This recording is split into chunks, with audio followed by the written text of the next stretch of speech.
Hello, Assalamualaikum semua. Saya Syaizad daripada channel Jack Serious Talk. So, sudah sekian lama kita tidak bertemu.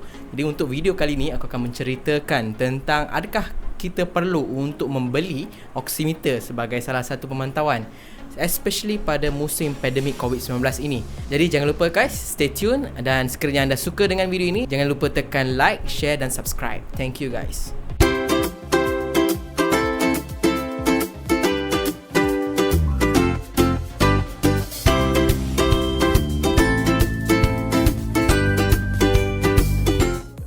Jadi apabila kita bercakap tentang oximeter, pertama sekali anda perlu tahu apakah itu oximeter.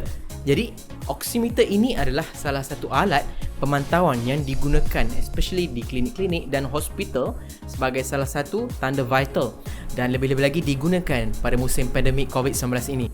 Dan sampai sekarang sudah ramai orang sudah mendapatkan oximeter ini untuk digunakan sebagai pemantauan di rumah. Semacam yang korang boleh lihat, oximeter ini bersaiz kecil saja, tapi yang digunakan di hospital ada yang bersaiz besar dengan ada stand dan ada juga yang portable.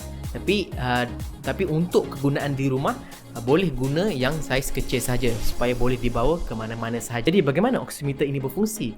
Oximeter ini berfungsi untuk menyukat peratusan oksigen di dalam darah. Jadi bagaimana oximeter ini berfungsi untuk mengenal pasti peratusan oksigen dalam darah kita? Jadi kita lihat kepada komponen oximeter ini sendiri, dia mengandungi dua komponen utama, iaitu photodetector yang mana berada di bawah, dan salah satu lagi adalah lampu merah dan juga lampu infrared yang dipancarkan pada bahagian atas. Jadi kedua-dua komponen ini perlu hadir supaya oximeter ini dapat berfungsi dan dapat membuat pengiraan secara algoritma berapa peratusan oksigen di dalam darah kita. Okey, jom saya demo sikit macam mana cara nak guna oximeter ini. So just tekan butang on. Okey, just tekan butang on and then masukkan salah satu jari. Jangan masukkan semua jari. Sangat simple. Di situ anda nampak dia ada light source dia dan juga photo detector dia. Itu dia akan detect macam mana bacaan SpO2 saya ataupun peratusan oksigen dalam darah.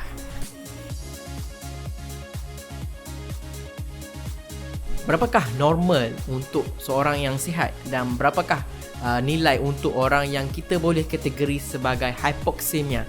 Jadi untuk individu yang sihat adalah pada 95% hingga ke 100. Tak ada 110, maksimumnya adalah 100% sahaja.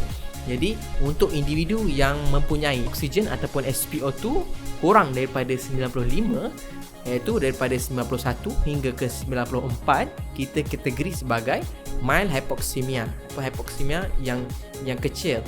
Dan kurang daripada itu, iaitu daripada 86 hingga ke 90, kita boleh kategori sebagai moderate hypoxemia, dan kurang daripada 85 kita kategori sebagai severe, iaitu hypoxemia yang teruk.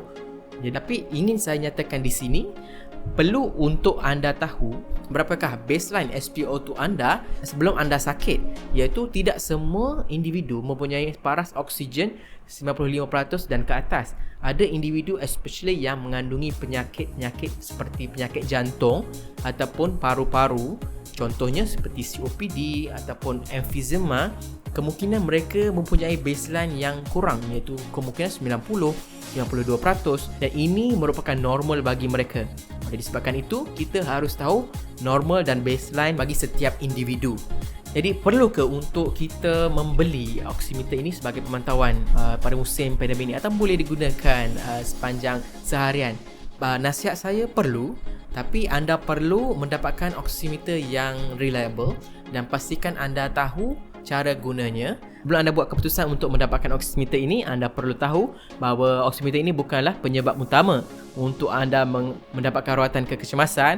Sekiranya anda tidak mempunyai gejala-gejala ataupun anda dapat melakukan aktiviti seharian secara normal, kemungkinan besar anda mempunyai oximeter sama ada default atau iaitu tidak dapat berfungsi dengan baik, ataupun anda tidak menggunakan teknik yang proper untuk buat bacaan SpO2 ataupun peratusan oksigen dalam darah.